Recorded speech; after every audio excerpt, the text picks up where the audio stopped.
Hello friends, welcome education अड्डा। मैं हूं नेहा सिंह, लेकर आ गई हूँ एक न्यू वीडियो। तो फ्रेंड्स, आज की वीडियो है एमए द्वितीय वर्ष चतुर्थ सेमेस्टर का और बुक का नाम है अपराध एवं दंडशास्त्र। ये अपराध एवं दंडशास्त्र का शो सीरीज़ है और पार्ट 3 है। पार्ट 1 और 2 इस वीडियो के डिस्क्रिप्शन में आई बटन पे और एंड स्क्रीन पे आपको मिल जाएगा। आप वहाँ से वीडियो को पूरा देखें, तभी आपको अच्छे से समझ में भी आएगा और आप कहीं से भी देख सकते हो, उसमें कोई दिक्कत भी नहीं है। बहुत लोगों का कमेंट आ रहा था कि मैं पूर्वांचल यूनिवर्सिटी से हूँ, इस यूनिवर्सिटी से हूँ, बहुत सारे यूनिवर्सिटी हैं। तो आप किसी भी यूनिवर्सिटी से हो, किसी भी स्टेट से हो, इससे कोई मतलब नहीं है। आप सोशियोलॉजी सब्जेक्ट पढ़ रहे हो, आपको इसी से मतलब है, क्योंकि सोशियोलॉजी सब्जेक्ट जो है वर्ल्ड वाइज एक ही होता है। वो कहीं यूनिवर्सिटी में जाके चेंज नहीं हो जाता। उसमें के जो समाजशास्त्री हैं, जो थ्योरी है, वो समान ही होते हैं। तो आप इसके लिए बिल्कुल भी चिंता ना करें। आपके लिए ये वीडियो बहुत ही उपयोगी है। अगर आप समाजशास्त्र से पढ़ रहे हो तो आपके लिए उपयोगी है। आप उसको देखकर अपने नोट्स तैयार कर सकते हो, वीडियो को पॉज करके जैसे भी आपको लगता है आप दे सकते हो। और इस वीडियो में मैं आपको कुछ पॉइंट भी बताऊंगी, आपको किस एग्ज़ाम में कैसे लिखना है, क्या क्या टॉपिक को कवर करना है, क्या क्या पढ़ना है। उतना ही पढ़ना है जो एग्ज़ाम के लिए इम्पोर्टेंट है, बहुत ज़्यादा नहीं पढ़ना है। आपको हेडिंग पे फोकस करना है, आपको जितने भी सन है उस पर फोकस करना है। क्या क्या है सब मैंने बताया है इस वीडियो में, तो वीडियो एंड तक देखिएगा, आपके लिए भी बहुत ही इम्पोर्टेंट है। ठीक है, देर न करते हुए वीडियो को स्टार्ट करते हैं। वीडियो स्टार्ट करने से पहले हम आपको बता दें कि आप लोग जितने भी ये सब वीडियो है, इसका देखकर आप अच्छे से अपने नोट्स बनाइए। उसमें आप हेडिंग लिख लीजिए। आपको कम टाइम है तो आप सारे हेडिंग्स नोट डाउन करें और उसको लिखें। राइटर्स के जितने भी डेफिनेशन है, परिभाषाएं हैं, जितने भी सन है, इसी सब से आपको नंबर मिलता है। तो हम आपको इस वीडियो में बताते चलेंगे कि कौन कौन सा टॉपिक आपके लिए इम्पोर्टेंट है, कौन कौन सा चीज़ इम्पोर्टेंट है, जिससे कि आपके एग्ज़ाम में अच्छा आपको मार्क्स मिले। तो देर न करते हुए वीडियो को स्टार्ट करते हैं फर्स्ट क्वेश्चन से। फर्स्ट क्वेश्चन है, अपराध शास्त्र के प्रमुख संप्रदाय की विवेचना करिए। अपराध शास्त्र के विभिन्न सिद्धांतों की विवेचना करिए। अपराध के प्रारूपवादी सिद्धांत की विवेचना करिए। अपराध की परिभाषा। फर्स्ट है, अपराध की परिभाषा में वार्नस एवं टीटर्स ने कहा है कि अपराध एक ऐसी क्रिया है जिसको सामूहिक पर्याप्त रूप से समूह जो है पर्याप्त रूप से खतरनाक समझता हो तथा ऐसे कार्य के लिए अपराध को दंडित करने और रोकथाम करने के लिए एक निश्चयात्मक सामूहिक प्रक्रिया की आवश्यकता होती है।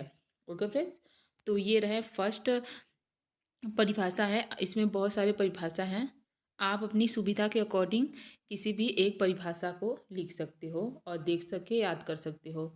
आइए नेक्स्ट देख लेते हैं, अपराध की विशेषताएं। अपराध की विशेषताएं क्या क्या हैं।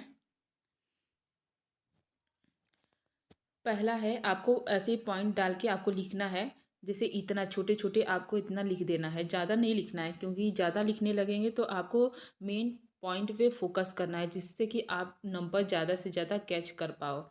1 2 3 इस तरह से आप पॉइंट दे देकर आप थोड़ा थोड़ा लिख लें इस तरह से। हाँ, इसमें बता रहा है कि अपराध एक ऐसा कार्य है जो कानून द्वारा वर्जित है।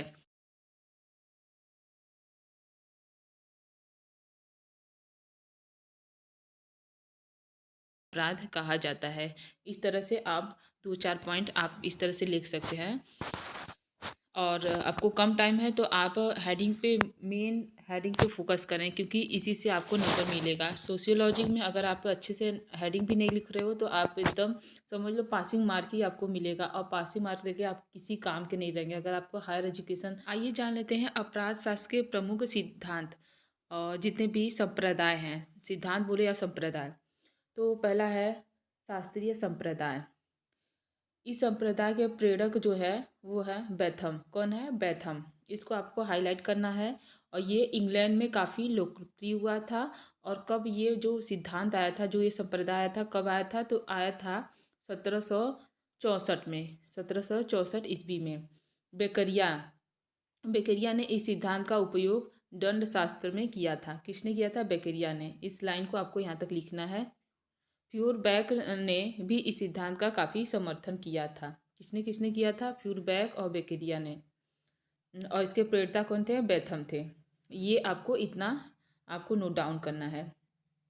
आगे देख लेते हैं है भौगोलिक संप्रदाय। कौन सा? भौगोलिक संप्रदाय।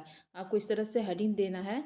और यह संप्रदाय को प्राथमिक रूप से भौगोलिक परिस्थितियों का परिणाम माना जाता है। इसके प्रेरता हैं क्विटलेस व ग्वेरी। कौन है? ये दोनों ही इसके प्रेरता है। काफ़ी इंपॉर्टेंट है आपके आगे के एग्ज़ाम के लिए। ये सब पूछे जाते हैं हायर एजुकेशन में। जब आप आगे जाओगे नेटोट की एग्ज़ाम, फिर टीजीटी, पीजीटी, जीआईसी ऐसे एग्ज़ाम दोगे तब। और इंग्लैंड तथा जर्मनी में इस सिद्धांत को काफ़ी समर्थन भी मिला था। यह सिद्धांत आया था 1830 में, काफ़ी लोकप्रिय हुआ था। ये कहता है कि ऋतुओं के अकॉर्डिंग, जलवायु के अकॉर्डिंग अपराध होते हैं। जैसे कि गर्म प्रदेशों में ज़्यादा हत्याएं, बलात्कार ये सब होते हैं। मौसम के अकॉर्डिंग ये बताता है। नेक्स्ट है समाजवादी संप्रदाय। समाजवादी संप्रदाय जो आया था, यह संप्रदाय 1850 में प्रारंभ हुआ था। ये आर्थिक निश्चयवाद पर जोर देता था। यह संप्रदाय के समर्थक कौन थे? मार्क्स और एंजेल्स। ये दोनों बहुत ही फेमस है। कार्ल मार्क्स आप लोगों ने नाम तो सुना ही होगा। नेक्स्ट आइए देख लेते हैं। आपको थोड़े थोड़े लिख देना है, ज़्यादा नहीं लिखना है, बहुत ज़्यादा नहीं लिखना है। नेक्स्ट संप्रदाय है प्रारूपवादी संप्रदाय। कौन सा? प्रारूपवादी संप्रदाय। ये संप्रदाय जो है कहता है कि अपराधियों में विशेष प्रकार के शारीरिक लक्षण होते हैं। वो लक्षण या तो शारीरिक होते हैं या तो मानसिक होते हैं। इन्हीं के आधार पर इन्हें ये कहता है कि अपराधी जन्मजात होते हैं। ये बहुत ही फेमस लाइन है कि अपराधी जन्मजात होते हैं, क्योंकि जन्म बचपन से ही इनके अंदर एक ऐसा लक्षण होता है जो कि इन्हें अपराध करने के लिए प्रेरित करता है। इसमें प्रमुख 3 शाखाएं हैं। हाँ, किसके शाखाएं हैं? प्रारूपवादी संप्रदाय के 3 शाखाएं हैं। ठीक है। पहला है इटालियन संप्रदाय। कौन सा है? इटालियन संप्रदाय। इटालियन संप्रदाय जो है इटली में विकसित होने के कारण, ये कहाँ था? इटालियन संप्रदाय मतलब इटली से सीधा मतलब है। इटली में विकसित होने के कारण इस संप्रदाय को इटालियन संप्रदाय कहा जाता है। ठीक है। लोब्रोसो, गैरोफेलो प्रमुख इसके समर्थक हैं। कौन है? लोब्रोसो। इनका नाम ज़्यादातर इन्हीं का नाम आता है, लोब्रोसो का। गैरोफेलो तथा फरा इसके प्रमुख समर्थक भी हैं। ये इतने लाइन आपको लिखने हैं। उसके बाद आप नेक्स्ट आ जाते हैं दूसरे पे। जो दूसरा संप्रदाय है इसकी शाखा में, दूसरी शाखा है वो है मानसिक परीक्षण संप्रदाय। मानसिक परीक्षण संप्रदाय। ये जो है इटालियन सिद्धांत के प्रतिक्रिया के परिणाम स्वरूप यह संप्रदाय प्रचलित हुई है। इसके प्रवर्तक हैं H. गोडार्क। ये भी इम्पॉर्टेंट राइटर हैं, समाजशास्त्री हैं। संप्रदाय के अनुसार अपराधी मानसिक रूप से दुर्बल होता है, मंदबुद्धि होता है। ठीक है। ये क्या कहता है कि अपराधी जो है मानसिक रूप से दुर्बल होता है और मंदबुद्धि होती है। उन्हें अच्छा या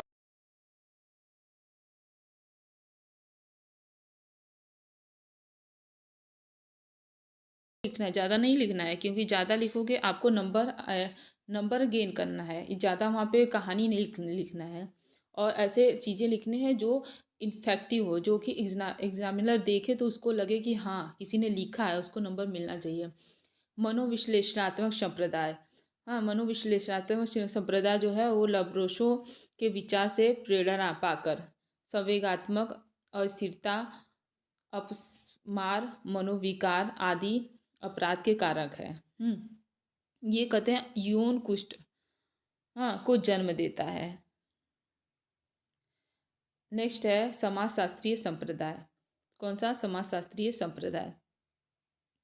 ये भी इम्पोर्टेंट ही संप्रदाय है। इस संप्रदाय की स्थापना विशेष समय पर नहीं हुई, क्योंकि सभी संप्रदायों में समाजशास्त्रीय मान्यता की प्रयोग कम तथा अधिक मात्रा में किया गया था। इस संप्रदाय की केंद्रीय धारणा यह है कि अपराध उन्हीं प्रक्रियाओं की देन है जिससे समाज में अन्य प्रकार के व्यवहार प्रभावित होते हैं। तो आपको यहाँ से लेके यहाँ तक बस इसमें लिखना है। ये जो कोट है यहाँ पे, यहाँ से लेके यहाँ तक आपको लिखना है। ठीक है। नेक्स्ट क्वेश्चन है अपराध के कारणता के संदर्भ में सीजर लोब्रोसो के सिद्धांत की आलोचनात्मक व्याख्या। यहाँ पे आलोचना पूछ रहा है, तो अगर आप लोगों को आलोचना लिखना है तो लोब्रोशो का पहला है अ ब करके। हाँ, उद्दंड और अनुशासित, ये दो प्रकार इसमें विशेषताओं में अंतर इसमें बताना है। अपराधी की विशेषता, यहाँ पे इन्होंने लोब्रोशो ने अपराधियों की कुछ विशेषताएं का उल्लेख किया है। आइए देख लेते हैं। पहला है खोपड़ी। हाँ, खोपड़ी के अकॉर्डिंग जज किया है इन्होंने कि यह गुंबज के आकार की तरह गोलाकार हो सकता है या हो सकती है। भाई लड़की पुरुष और महिला कोई भी हो सकता है। छत की तरह दबी हुई हो सकती है, चौड़ी हो सकती है, नीची हो सकती है। ये खोपड़ी की पहचान दी है इन्होंने। आप लोग इसको पढ़ लीजिएगा वीडियो पॉज करके, ठीक है। दूसरा है मस्तक। इन्होंने बताया है कि किस प्रकार के मस्तक होते हैं कि अपराधी होते हैं। हाँ, बैल जैसी आकृति, त्रिकोण, नाक की आकृति का, हाँ, थाली की आकृति का, इस तरह से इन्होंने मस्तक के बारे में बताया है अपराधियों के। और इन बाल के भी बारे में बताया इन्होंने बाल के बारे में बताया है कि भूरे होते हैं, लाल आकार के होते हैं। हाँ, इस तरह से बाल इन्होंने बताए हैं। बाल के आकार को बताए हैं कि कैसे कैसे बाल हो सकते हैं। भौहों भौहें, इसके बारे में भी उन्होंने बताया है कि बहुत ही कम मात्रा में होते हैं। अपराधियों की आँखों में बाल, भौहें बहुत ही कम मात्रा में होते हैं। नाक के बारे में इन्होंने बताया है कि अपराधियों के नाक दोषपूर्ण आकार की होती है। इन्होंने कान के भी बारे में बताया है। कान के बारे में बताया है, ओठ के बारे में बताया है और खाल के बारे में बताया है। लोब्रोशो के अनुसार अपराधियों के ओठ फटे हुए होते हैं, ठीक है। खाल बताया है कि यह पीले रंग की हो सकती है, इसमें झुर्रियाँ पड़ी होती रहती हैं। इस तरह से उसकी विशेषताएं बताई हैं, किसने, लोब्रोशो ने बताया है। इस तरह से आपको कान, ये खाल, इस तरह से इसे पॉइंट डाल के आप दो दो लाइन लिखें, बहुत ज़्यादा ना लिखें, दो दो लाइन, एक एक लाइन इस तरह से लिखें। इस तरह से आपको नंबर बहुत ही अच्छे मिलेंगे। दांत के बारे में बताया है इन्होंने, ठुट्ठी के बारे में बताया है और आकृति के बारे में बताई है।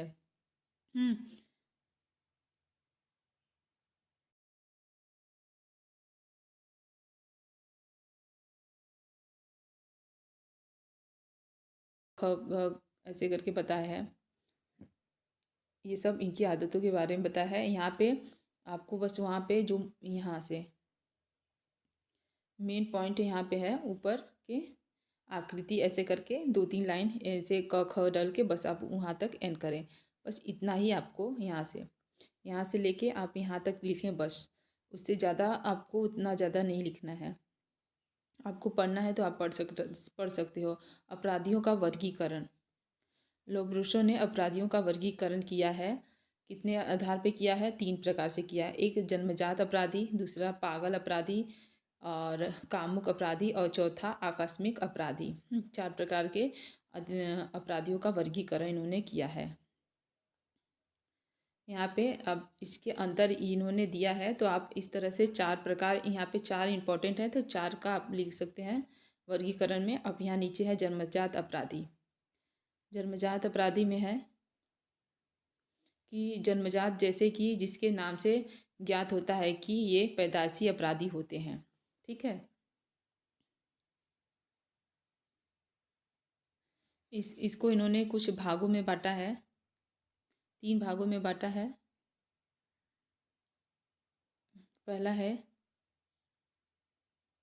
कि विशेषताओं में बताया अधिक तीव्र दृष्टि, सुनने, सूंघने और स्वाद प्राप्त करने में अति तीव्र, अत्यधिक फुर्तीला, दोनों हाथों में बराबर शक्ति, बाएं अंगों में अधिक शक्ति, ये सभी इनके बारे में बताया है। तो आप यहाँ से 2-4 करके लिख सकते हो। यहाँ पे अ बताया है, फिर ब बताया है इन्होंने, फिर स बताया है। तो आप इसके अंदर ना लिखें, बस आप इस अ लिख दें और ब लिख दें और श लिख दें, बस आप इसमें आप दो दो ऐसे क ख लिख दें, इसमें भी क ख ग लिख दें, फिर इसमें आप इतना यहाँ तक लिखें। दूसरा है पागल अपराधी। हाँ, पागल अपराधी को अपशमारी अपशुमारी अपराधी भी कहा जाता है। पृथ्वी का अपशुमारी जो है एक प्रकार की मानसिक बीमारी होती है जिससे ग्रस्त व्यक्ति इस बीमारी के कारण अपराध करता है। तीसरा है कामुक अपराधी। लोब्रोशो ने राजनीतिक अपराधियों को भी सम्मिलित किया है कामुक अपराधियों में। हाँ, ये अत्यंत ही बुद्धिमान व्यक्ति होते हैं। ठीक है, ये व्यक्ति धार्मिक नैतिकता की भावना से ग्रस्त होते हैं। चौथा है आकस्मिक अपराधी। इसमें भी तीन है।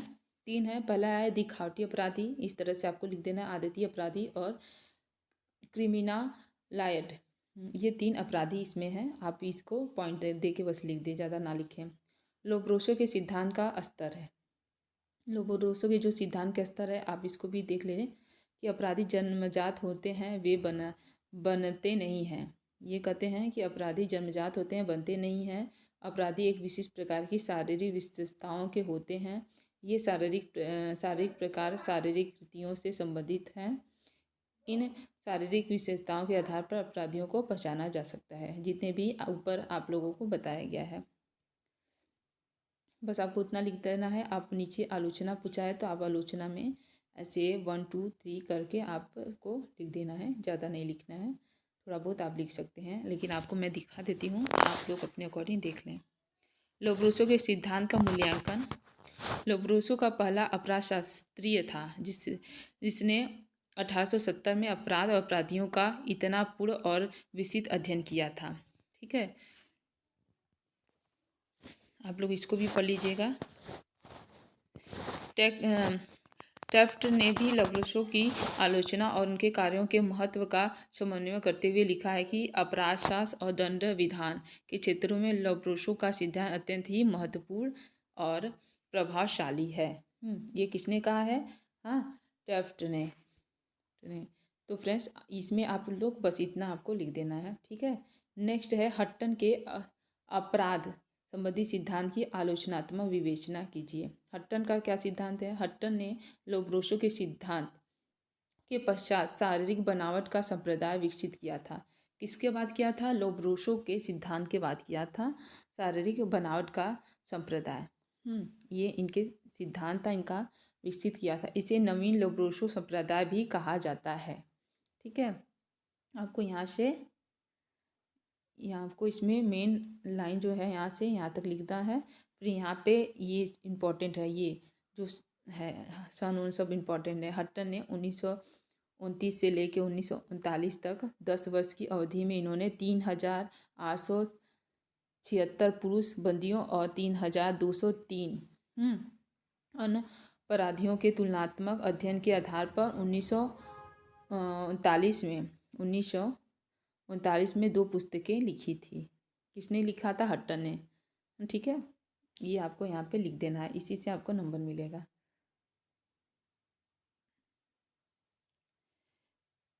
इनके विचार में प्रजाति के 4 प्रकार के व्यक्ति होती हैं: अल्पसंख्यक, प्रतिभाशाली, मध्य श्रेणी वाले के झुंड जो होते हैं, दुर्बल बुद्धि वाले ढेर से समूह। आलोचना लिखा है इन्होंने। नेक्स्ट क्वेश्चन है सेल्डन के अपराध संबंधी सिद्धांत की विवेचना करिए। सेल्डन का सिद्धांत।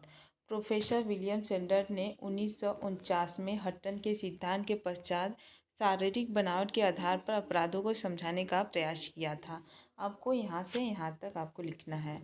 फिर यहाँ पे अगर आप लिखना चाहते हैं तो लिख सकते हैं कि क्रिश्मेर ने 1925 में सेल्डन से पहले 5 प्रकार के शारीरिक बनावट के आधार पर भी जो है अपराधियों को बताया था। अपराधियों के बारे में इन्होंने बताया कि शारीरिक शक्तिहीन, हष्टपुष्ट, ठिगना कद और मंदकनी पीड़ित और मिश्रित प्रकार के भी स्वभाव शारीरिक बनावट भी।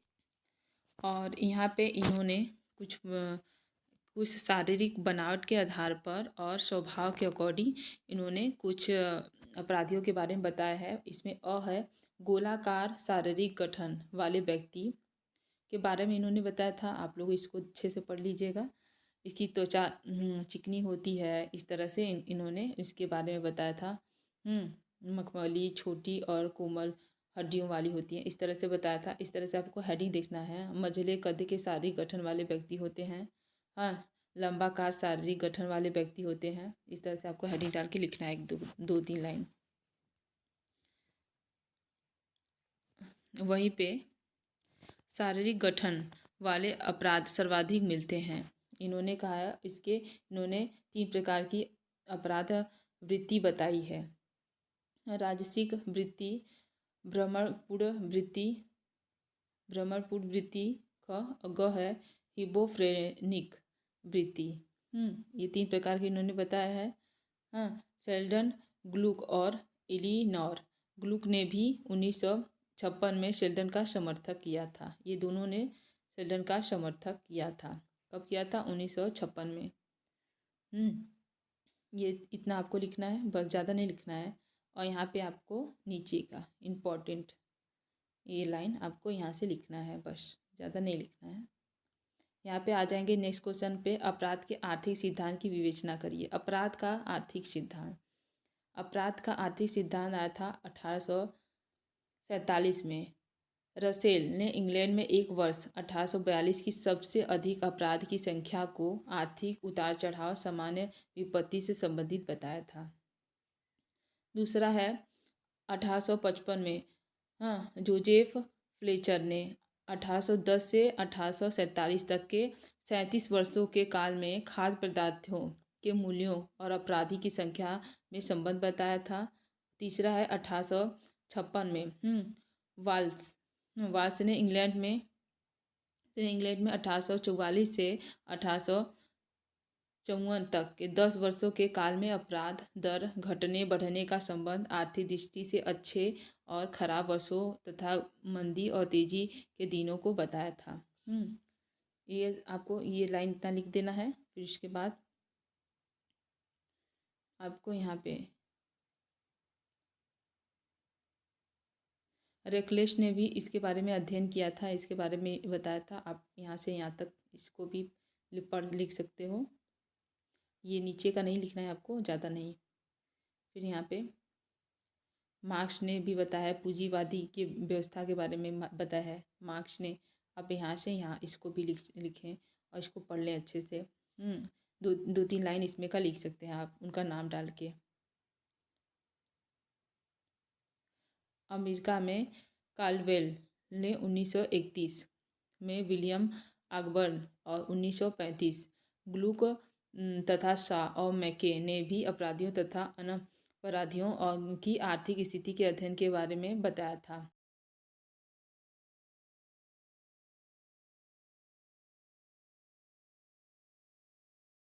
लिखे हीले और ब्रानर ने भी 1915 में 675 बाल अपराधियों के अध्ययन में लगभग 1/4 बालकों को निर्धन बताया। हाँ, कि किस तरह से आर्थिक स्थिति जिसकी कमज़ोर होती है जिन बालकों की, वो भी अपराध का एक कारण होता है। कहीं ना कहीं ये सही भी है। यहाँ भारत के बारे में बताया है कि कितनी प्रतिशत निर्धनता है, किस तरह से अपराध है। तो ये सब आपको अच्छे से अपने एग्ज़ाम में लिखना है। इसको स्किप ना करें, आप थोड़ा 2-3 लाइन ज़रूर लिखें, ठीक है। यहाँ पे आलोचना है। सदरलैंड का मत है कि निर्धन वर्गों में अपराध की अधिक दर मिलने का कारण व्यक्तियों की निर्धनता नहीं है, किंतु वे प्रशासनिक प्रक्रियाएं हैं जो धनवानों के प्रति अधिक पक्षपाती होती हैं। अब देखे जाते हैं कि राजनीतिक क्षेत्रों में जिनके पास पैसा है, रुतबा है और सोच है, वो कितना भी अपराध कर लें, उनका अपराध आगे चल के छिपी जाता है। तो ये सब बताया है इन्होंने। और यहाँ से यहाँ तक ये लाइन आपको इम्पोर्टेंट है, यहाँ से यहाँ तक आपको लिखना है, ठीक है।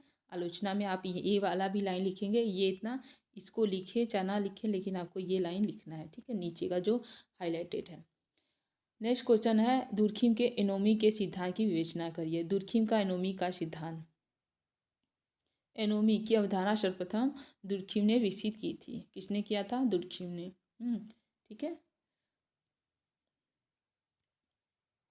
मटन के अपराध संबंधी एनोमी के सिद्धांत के विश्लेषण के पहले दुर्खिम द्वारा प्रतिपादित एनोमी की अवधारणा को समझाया गया था। आप यहाँ से लिख सकते हैं, दुर्खिम ने यह अवधारणा कब दिया था? 1893 में। 1893 इंपॉर्टेंट। और किस पुस्तक में दिया था? अपनी पुस्तक समाज में श्रम विभाजन। ये लाइन आपको इम्पोर्टेंट चीज़ लिखना है, ठीक है। इतना आपको लिख देना है बस, उससे ज़्यादा नहीं। यहाँ पे लिखना है, दुर्खिम ने 2 प्रकार की आवश्यकताएं बताई थी। कौन कौन सी? शारीरिक और मानसिक। शारीरिक और मानसिक, ये दोनों। इस तरह से आपको लिखना है एग्जाम में। इसमें भी आप 2-3 लाइन लिख सकते हो। यहाँ पे इन्होंने इसके बारे में कुछ बताया था। पूरे विवरण को निम्नलिखित रेखा के द्वारा इन्होंने समझाया था। बढ़ता हुआ श्रम विभाजन, स्वाभाविक एकता। जब श्रम विभाजन होता है तो स्वाभाविक एकता। समाज के अंगों में अपूर्ण समन्वय होता है। सामाजिक समय का घटना और वर्गों में संघर्ष होता है। व्यक्तियों द्वारा एक दूसरे के प्रति विरोधी उद्देश्य से कार्य करना तथा संभ्रांति का बढ़ना। यहाँ पे बताया सामाजिक व्यवस्था के विभिन्न तत्वों के पारस्परिक संबंधों को नियंत्रित करने वाले समान नियमों का हास्य। दुर्खिम का एनोमी। यहाँ पे ये लाइन इंपॉर्टेंट है, आपको यहाँ से यहाँ तक लिखना है। दुर्खिम कहते हैं कि औद्योगिक समाज में विषय स्तरीय व्यावसायिक गतिशीलता पर बल इस कारण मिलता है क्योंकि बच्चों पर दादा और पिता के व्यवसाय जबरदस्ती नहीं से जाते हैं, परंतु उन्हें अपने मूल्य, योग्यता और कुशलता तथा विशिष्ट ज्ञान विकसित करने के अवसर मिलते हैं, जो ऊंची स्थिति प्राप्त करने के साधन होते हैं तथा समाज में प्रतिस्पर्धा का सामना करने के लिए उन्हें तैयार किया जाता है। ये लाइन आपको लिखना है बस। यहाँ पे दुर्खिम ने अपने द्वारा सामाजिक नियंत्रण की हास्य परिस्थितियों को विचलित व्यवहार के उद्गम को मटन ने 1938 में विकसित किया था। मटन जो है संगठित सामाजिक जीवन के 2 रूपों, सामाजिक संरचना और सांस्कृतिक संरचना और सामाजिक संरचना में अंतर मानते हैं। इनके अनुसार ये लाइन भी आपको लिखना है। मटन ने क्या कहा है? मटन कहते हैं कि सांस्कृतिक संरचना में लक्ष्यों और व्यवहार को नियंत्रित करने वाले संगठित आदर्श मूलक मूल्य आते हैं। सामाजिक संरचना में वे संस्थागत नियम सम्मिलित हैं जो लक्ष्यों को प्राप्त करने के लिए मानवीय साधनों को बताते हैं तथा नियंत्रित करते हैं। तो एक तो आपको एनोमी के बारे में दुर्खिम का लिखना है, दूसरा ये लाइन यहाँ का आपको लिखना है बस। हाँ, नीचे है मटन का अपराध का सामाजिक संरचना का सिद्धांत। विवेचना करिए। मटन का अपराध का सामाजिक संरचना का सिद्धांत। मटन के अनुसार सामाजिक संरचना में सांस्कृतिक लक्ष्य मिलते हैं जिसकी प्राप्ति के लिए कुछ संस्थागत आदर्श एवं उपाय होते हैं। उदाहरण के लिए भारतीय संस्कृति में प्रत्येक व्यक्ति के लिए धर्म, अर्थ, काम, मोक्ष 4 लक्ष्य बताए गए हैं जिसको प्राप्त करने के लिए ब्रह्मचर्य, गृहस्थ और वानप्रस्थ और संन्यास 4 आदर्श एवं उपाय बताए भी गए हैं। ठीक है, यहाँ से बस आपको इतना ही है इनके बारे में लिखना है। और यहाँ पे आपको ऐसे 1 2 3 करके भी लिख सकते हैं आप। यहाँ पे इन्होंने बताया है किसी भी सामाजिक संरचना में उनके सांस्कृतिक लक्ष्यों, संस्थागत आदर्शों, उपायों में भी संतुलन पाया जाता है। यहाँ से आपको लिख देना है। जैसे मटन ने बताया है कि समाज की संरचना में कुछ व्यक्ति पर सामाजिक आदर्श रूढ़ियों के अनुसार व्यवहार के स्थान पर विचलित व्यवहार के लिए एक निश्चित दबाव डालता है। यहाँ पे व्यक्तियों द्वारा लक्ष्यों और साधनों के बीच विनियोजन की स्थिति अपने समायोजन के लिए मटन ने 2 उपाय भी बताए हैं, पहला और दूसरा। तो फ्रेंड्स आज के लिए बस इतना ही। अगली वीडियो बहुत ही जल्द आने वाली है, तो चैनल को जरूर सब्सक्राइब करें। अपना प्यार, अपना सपोर्ट दें ऐसे ही वीडियो देखने के लिए। जय हिंद, जय भारत।